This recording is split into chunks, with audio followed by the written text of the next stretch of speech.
So one of the questions I've been seeing a lot of online has to do with Sprite and why exactly Sprite was given the form of a child as opposed to the rest of the Eternals who were given the forms of adults. Now, from the perspective of a Celestial, the reason that Sprite was given the form of a child is actually a little bit sinister.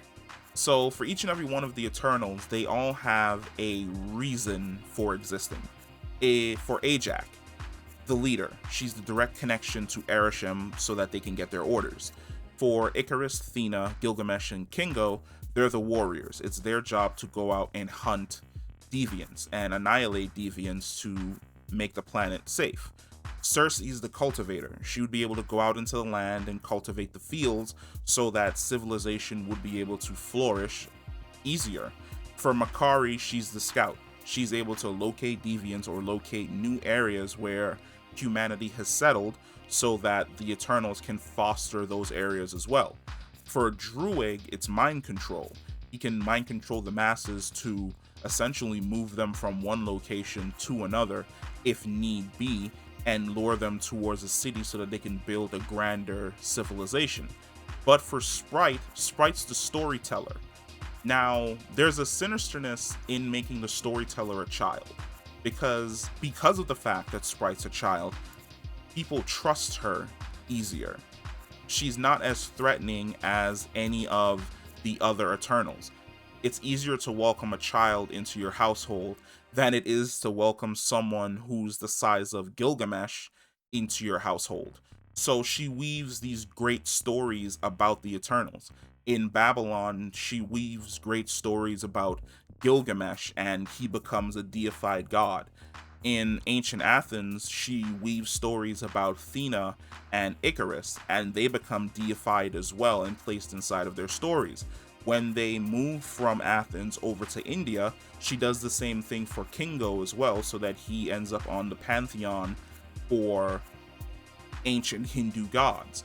And it's a theme that continues more or less throughout the Eternals' entire existence on Earth, which is each and every one of the Eternals is essentially deified by her, turned into a god by her, which in turn ends up with them not only being feared but also respected.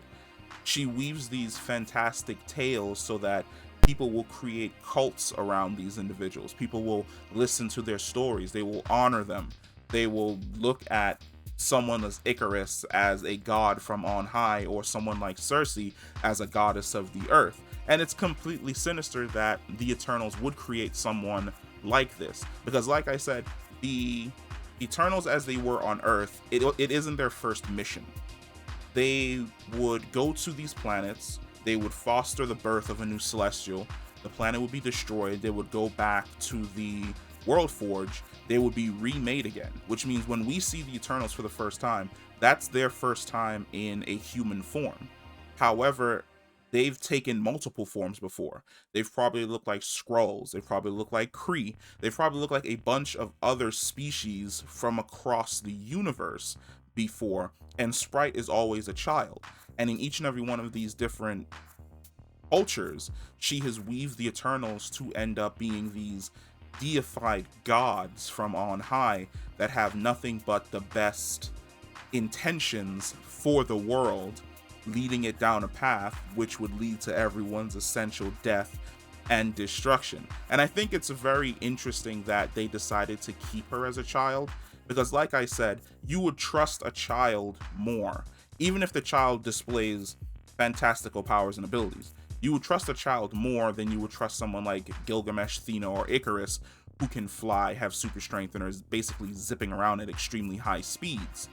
But we see how that ends up affecting her in the long term, which is as time goes on and as she doesn't age, she begins to essentially envy humanity.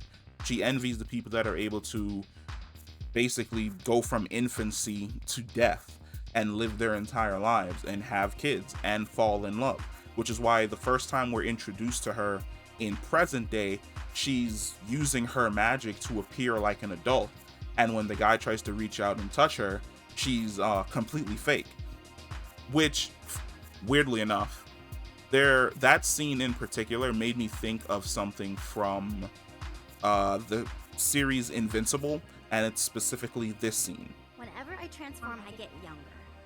It's part of the curse that gives me my powers. I don't look it, but I'm 24 years old. I used to go by Monster Woman, but it got too hard to explain, so if you don't want to start changing my diapers, 3 exercises a day are too much for me. I'm 25. And this scene with Monster Girl essentially sums up what a portion of what Sprite had to go through. Because for Monster Girl, she was only alive for like 28 years. For Sprite, she's been alive for thousands upon thousands of years. She's seen so many people live and so many people die. She probably had crushes on multiple different humans throughout her ridiculous lifetime, but she can't start a relationship with any of them because of her form. For Kingo and Druid and Athena and Ajax and Icarus and Cersei, they're able to start relationships with other people and then essentially move on once those relationships are over with. For Sprite, she can't have that type of interaction.